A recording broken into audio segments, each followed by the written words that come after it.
AITA for telling my ex's sterile affair partner to have her own daughter if she wants to share cheerleading with one.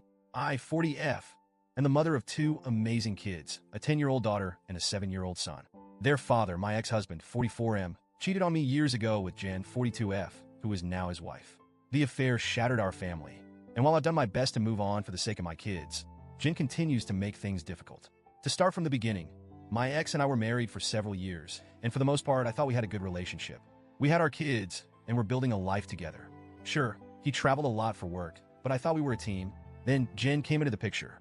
Jen wasn't some random woman. She was dating someone in my ex's friend group, and we crossed paths regularly at gatherings. Over time, she made an effort to get to know me, small talk at parties, following me on social media, even texting me occasionally about things like recipes or parenting tips. I thought she was just being friendly.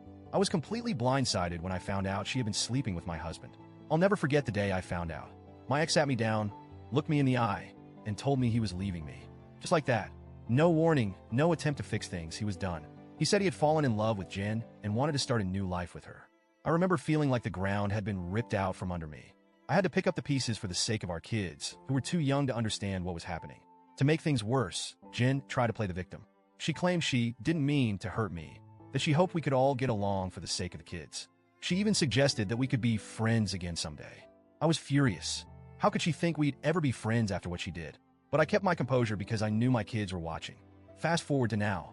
My ex and Jen have been married for several years. He only has custody of the kids 6 days a month, which is partly because of his demanding work schedule.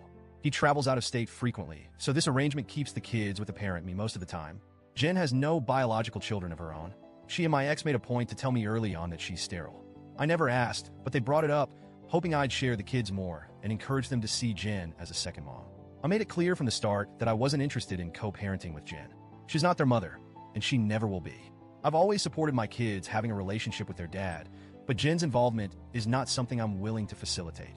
I've kept things civil for the sake of the kids, but I've also set firm boundaries. Jen, however, doesn't seem to respect those boundaries. Which brings us to the current issue. Jen was a cheerleader in her youth, apparently a very enthusiastic one. She volunteers with local cheer programs and has been trying to get my daughter into cheerleading for a while now. My daughter is not interested. She's more into art and science, and while she's tried a few sports, cheerleading has never been on her radar. A couple of weeks ago, my daughter came to me visibly upset. She told me Jen had been pressuring her to join a cheer program and that her dad was backing Jen up. She said they'd been talking about it during her last visit, and Jen kept going on about how much fun it would be and how it was something they could do together. My daughter told them she didn't want to, but they wouldn't let it go. She asked me to step in and help. As part of our custody agreement, decisions about extracurricular activities need to be agreed upon by both parents.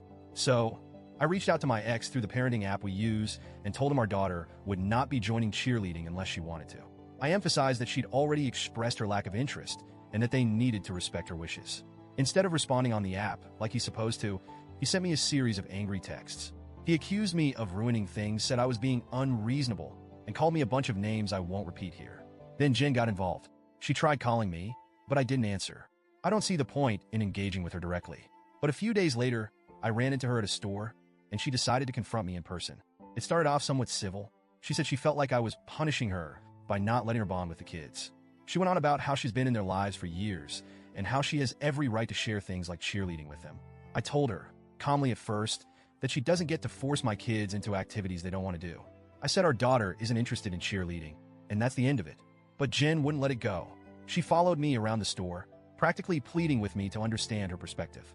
She started crying and said it's her dream to share cheerleading with a daughter.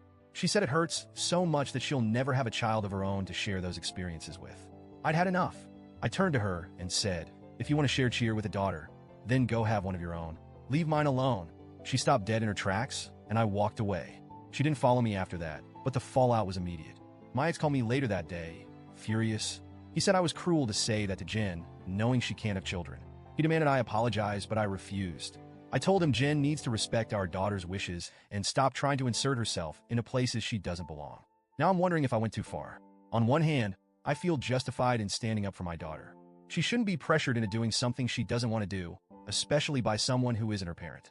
On the other hand, I can see how my comment might have come across as harsh. I wasn't trying to hurt Jen. I just wanted her to back off. So, Reddit, AIDA?